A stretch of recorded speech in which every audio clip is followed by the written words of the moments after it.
Deixa eu te fazer uma pergunta bem rápida, né? Você tem aí o Banco do Brasil na sua carteira? Porque se tiver, você precisa assistir esse vídeo até o final, especialmente a parte onde eu revelo, né, um pouco aí sobre o meu preço teto para os dois bancos. Lembrando que esse vídeo aqui não é nenhuma recomendação nem de compra nem de venda desses ativos, cabe a você estudar e saber onde você aporta o seu dinheiro. Olha só o que está acontecendo aí no mercado. O Banco do Brasil despencou em mais de 9% nos últimos 12 meses. O lucro caiu mais de 50% em um único trimestre e um dos maiores investidores, né, pessoa física, o bilionário aí, Lírio, saiu aí da sua ação. A posição dele, né, que chegou aí a representar 25% da sua carteira, foi para menos de 0,37%. Isso não é redução, é o abandono. Ao mesmo tempo, o Bradesco subiu 16% nos últimos 12 meses, o sétimo trimestre consecutivo de crescimento no seu lucro, o ROI aí em recuperação e o mercado inteiro aí migrando para lá, né? Mas será que é tão simples assim? O Banco do Brasil para vender e o Banco Bradesco para comprar? Bom, com alguns anos aí analisando o mercado, né, eu sei que quando todo mundo pensa a mesma coisa, alguém está errado. E no final desse vídeo eu vou te mostrar aí qual é a minha visão real sobre esses dois, né? Vamos começar aí entendendo o que realmente aconteceu com o Banco do Brasil, porque muita gente está confundindo sintoma com doença, né? E o Banco do Brasil divulgou o resultado do primeiro trimestre de 2026 e o número chocou, né? Lucro de 3,4 bilhões de reais. Na superfície parece muito, né? Mas no mesmo trimestre do ano passado eram aí 7,4 bilhões, uma queda de 53% em um ano, né? Isso daí é colossal para uma instituição do tamanho do Banco do Brasil. E o seu ROI, né, que é sobre aí o retorno do patrimônio, que é a métrica mais importante de um banco, despencou em 7,3%. Para vocês terem uma ideia, né, o Itaú, né, entrega em 22%. E o Bradesco está aí com 15,8% em uma trajetória de alta, né? Já o Banco do Brasil está aí em 7,3% e sem perspectiva clara de recuperação rápida. E o mais grave, né? O banco cortou aí o guidance de lucro para 2026. A faixa anterior era de 22 bilhões a 26 bilhões e a nova faixa ficou aí entre 18 e 22 bilhões de reais. Ou seja, o teto do novo guidance é o piso do antigo e isso fez o mercado ir ao chão. E por que isso daí acabou acontecendo, né? A resposta tem dois nomes: agronegócio e provisões. O Banco do Brasil é o maior banco do agronegócio brasileiro, com aproximadamente 52% de crédito rural do país, e isso daí, né, que era o seu maior trunfo por décadas, acabou virando assim o seu maior problema. E o campo brasileiro entrou em um ciclo severo de endividamento. Produtores aí alavancados, queda de preço de commodities, juros altos, e a inadimplência acabou explodindo, né? E a taxa de calote acima de 90 dias do agro foi de 2,76% para 6,22% em um único ano, mais que dobrou, né? Para cobrir aí esses calotes, o banco aí precisou montar provisões bilionárias.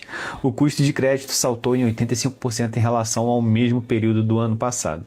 E a sua receita até cresce, né? Mas a margem financeira aí subiu 15%, receitas de serviço aí subiram também 5,5%. Mas tudo isso daí foi engolido pelo buraco das provisões do agro.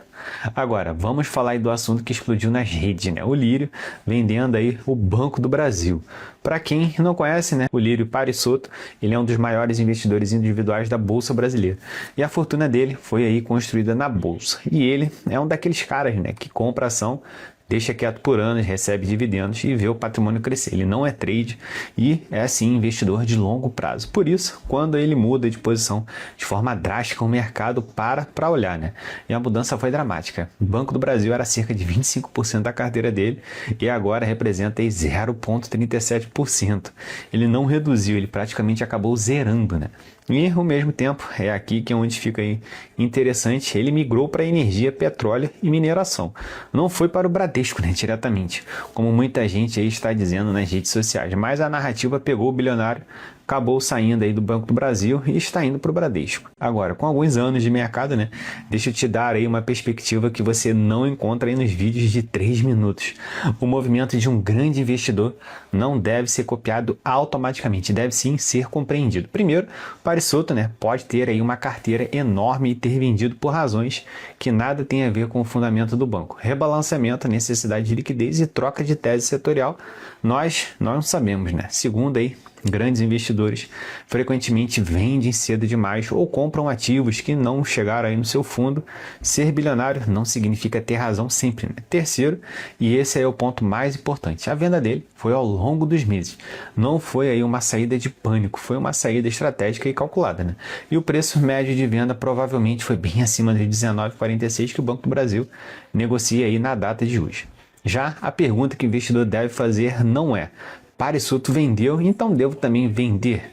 A pergunta certa é: ao preço atual, os fundamentos justificam entrar, segurar ou sair aí do papel? E isso que a gente vai responder agora, né? Enquanto o Banco do Brasil vive uma tempestade, o Bradesco está vivendo o oposto, né? E a sua velocidade dessa virada aí acabou surpreendendo os analistas mais experientes. Para contextualizar, né, o Bradesco passou por um período muito difícil entre 2022 e 2024.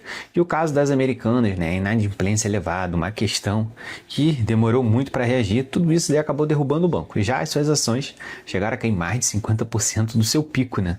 E era a maior decepção do setor bancário. Mas em 2025 algo acabou mudando, né? A reestruturação interna começou a dar resultado. Novo CEO, cortes de custo, foco em crédito, com mais garantia, melhora da inadimplência, e o mercado percebeu, né? As ações do Bradesco subiram em 63% em 2025. Agora, em 2026, o banco acabou divulgando o resultado do primeiro trimestre e voltou aí a surpreender, quase que 7 bilhões de lucro recorrente, crescimento aí de 16% em relação ao mesmo período do ano anterior, né? E foi aí o sétimo trimestre consecutivo de alta no lucro e o ROI chegou aí a 15,8% e está aí numa trajetória de subida.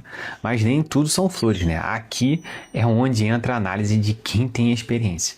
O JP Morgan fez uma avaliação muito relevante sobre o Bradesco. O ROI do banco deve empacar em torno de 17% no médio prazo. Isso daí é bem abaixo, né, do Itaú, que opera em 22%, e com múltiplos de 1,5 vezes o valor patrimonial e o custo de capital em torno de 15,5%.